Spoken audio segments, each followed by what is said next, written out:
The most expected questions for a NEET exams. നമ്മൾ എങ്ങനെയാ expected questions കണ്ടെത്തുക? അത് റിപ്പീറ്റഡ് ക്വസ്റ്റ്യൻസ് നന്നായി ഒബ്സർവ് ചെയ്യുമ്പോഴാണ്. റിപ്പീറ്റഡ് ക്വസ്റ്റ്യൻസിന് നമ്മൾ NCERT സിലബയുമായി നന്നായിട്ട് ചേർത്ത് ഒത്തു നോക്കുമ്പോൾ നമുക്കറിയാം ഏത് ഏരിയയ്ക്കാണ് മോർ പ്രയോറിറ്റി, എങ്ങനെയാണ് ഒരു ക്വസ്റ്റ്യൻ്റെ പാറ്റേൺ വരുന്നത് നമുക്കറിയാൻ പറ്റും. ഇപ്പൊ പുതിയ പാറ്റേണിൽ നമുക്കറിയാം അസെർഷൻ റീസൺ ക്വസ്റ്റ്യൻ ഉണ്ട് അല്ലേ, നന്നായിട്ട് ഒബ്സർവ് ചെയ്താൽ കിട്ടുന്ന ക്വസ്റ്റ്യൻ ഉണ്ട്, കാൽക്കുലേഷൻ്റെ ക്വസ്റ്റ്യൻ ഉണ്ട്. സോ സിമ്പിൾ സജഷൻ ഇതാണ്, നമ്മൾ 1-2 ക്വസ്റ്റ്യൻസ് നമ്മൾ പരിചയപ്പെടുന്നു, അത് പ്രാക്ടീസ് ചെയ്യുന്നു. അത് എങ്ങനെ നമ്മൾ എടുത്തത് എന്ന് ചോദിച്ചാൽ അത് നിരന്തരം ചോദിക്കുന്ന ഏരിയയിൽ നിന്നുള്ള ക്വസ്റ്റ്യൻസിനാണ്. ആ ഏരിയയിൽ നിന്ന് വീണ്ടും നമുക്ക് ക്വസ്റ്റ്യൻസ് എന്ത് ചെയ്യാം, തീർച്ചയായും എക്സ്പെക്ട് ചെയ്യാം. ഓക്കെ, അറ്റോമിക് സ്ട്രക്ചറിനകത്ത് ഒരു ക്വസ്റ്റ്യൻ നോക്കാം. The maximum possible number of electron exchanges in D4 and D5 configurations are respectively. നമ്മളോട് എപ്പോഴും ചോദിക്കും half filled and fully filled orbitals are more stable. Why? അപ്പൊ നമ്മൾ പറയും they have greater exchange energy and symmetry. ആ ടോപ്പിക്കിന്റെ connection ആണ്. ഇപ്പൊ D4 ഡിക്ക് 5 ഓർബിറ്റൽസ് ആണ്, 1 2 3 4 4 ഇലക്ട്രോൺസ് ഉണ്ട് D ഓർബിറ്റലില്. അപ്പൊ അതിന്റെ എക്സ്ചേഞ്ച് നമ്മൾ എങ്ങനെയാ പറയുക? D1ന് ഇങ്ങോട്ടൊരു എക്സ്ചേഞ്ച് തിരിച്ചും, ഇങ്ങോട്ടൊരു എക്സ്ചേഞ്ച് തിരിച്ചുകൊണ്ട്. അപ്പൊ എത്ര എക്സ്ചേഞ്ച് ആയി? ഫസ്റ്റ് ഇലക്ട്രോണിന് ഇത്ര റെസ്പെക്റ്റും നമുക്ക് 3 എക്സ്ചേഞ്ച് ആയി. അപ്പൊ അടുത്ത ഇലക്ട്രോണിന് 2 എക്സ്ചേഞ്ച് പോസിബിൾ ആണ്, ലാസ്റ്റ് ഇലക്ട്രോണിന് 1 എക്സ്ചേഞ്ച് പോസിബിൾ ആണ്. അപ്പൊ 3 + 2 + 1 = 6 എക്സ്ചേഞ്ച് D4ന് പോസിബിൾ ആണ്. ആ D6 വെച്ച് തന്നെ നമുക്ക് ആൻസർ കിട്ടും, ദ സെക്കൻഡ് ഓപ്ഷൻ. എന്നാലും നമുക്ക് D5 കൂടെ ഒന്ന് നോക്കാം. D5ന് എത്ര ഓപ്ഷൻസ് വരും, എത്ര എക്സ്ചേഞ്ച് വരും? D5 1 2 3 4 5 1 2 3 4 5.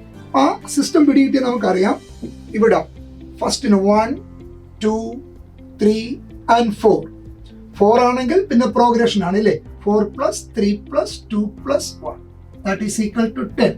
once again ആദ്യത്തേന് 4, അടുത്തേന് 3, അടുത്തേന് 2 and the last one ഒരാൾക്കും കൂടെ പോസിബിലിറ്റി ഉണ്ട് 1. അപ്പോൾ 4 + 3 + 2 + 1 10 exchange energy.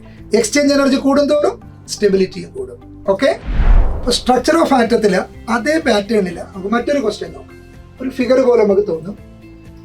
Four hydrogen atom the energy required for the removal of electron from various subshell is given under ഒരു ഗ്രാഫ് പോലെ ഒരു പിക്ചോറിയൽ റെപ്രസെന്റേഷൻ തന്നിട്ടുണ്ട്.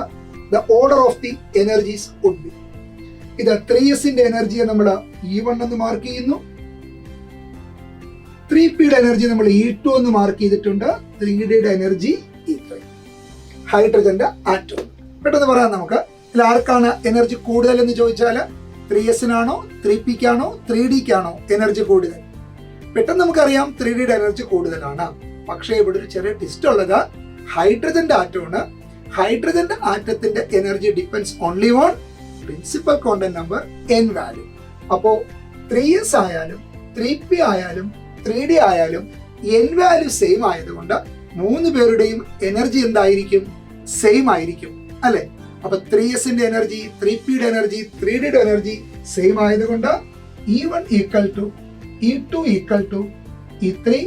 നമ്മൾ അത്തരത്തിലൊരു ഓപ്ഷൻ കണ്ടെത്തുന്നു. The option goes to E1 is equal to E2 is equal to E3. For multi-electron system, energy depends on n and l value. But for hydrogen atom, energy depends only on n value. സ്ഥിരമായി വരുന്നതാണ് അസെർഷൻ reason ടൈപ്പിലൊരു question. അപ്പൊ നമ്മുടെ confusion അസെർഷനും റീസണും വരുമ്പോൾ 4 ഓപ്ഷൻസും കാണും, അറിയാമല്ലോ. അപ്പൊ ഇവിടെ assertion the electron gain enthalpy of fluorine is less negative that of chlorine. Correct statement ആണോ അല്ലയോ? തീർച്ചയായും അത് കറക്റ്റ് സ്റ്റേറ്റ്മെന്റ് ആണ്. ഇലക്ട്രോൺ ഗെയിൻ എൻതാൽപ്പി ഫ്ലൂറിന് കുറവാണ് due to its very small size. So assertion is a correct statement. Electronegativity of fluorine is greater than that of chlorine. അത് കറക്റ്റ് അല്ലേ? ഇലക്ട്രോനെഗറ്റിവിറ്റി ഏറ്റവും കൂടിയ എലമെന്റ് ആരാണ്? ഫ്ലൂറിൻ ആണ്. ഫ്ലൂറിന്റെ ഇലക്ട്രോനെഗറ്റിവിറ്റി പോളിം സ്കെയിലില് 4 വരും. So both statements are correct. ഇനി അടുത്ത ജോലി ഇത് തമ്മിൽ ലിങ്ക് എന്തെങ്കിലും ഉണ്ടോ എന്നുള്ളതാണ് അല്ലേ. അസെർഷന്റെ റീസൺ ആണോ ഇലക്ട്രോനെഗറ്റിവിറ്റി ഓഫ് ഫ്ലൂറിൻ? അല്ല. അതിന്റെ റീസൺ ഫ്ലൂറിന്റെ സ്മോൾ സൈസിനെ ബേസ് ചെയ്താണ്. So we can mark which option. Both are correct but not the correct explanation or justification. So both assertion and reason statements are correct, but the reason does not justify the assertion statement. Option number second one. നമുക്ക് എപ്പോഴും പരിചയമുള്ള പ്രോപ്പർട്ടികളിൽ ഒന്നാണ് ionisation enthalpy. ഒരു ഇലക്ട്രോണിനെ അതിന്റെ വാലൻസ് ഷെല്ലിൽ നിന്ന് remove ചെയ്യാൻ വേണ്ട എനർജിയാണ് അയോണൈസേഷൻ എൻതാൽപ്പി. ഇപ്പോൾ ഇവിടെ 5 successive ionization energy or enthalpy of an element A are, first one is 800, then 2427, 3658.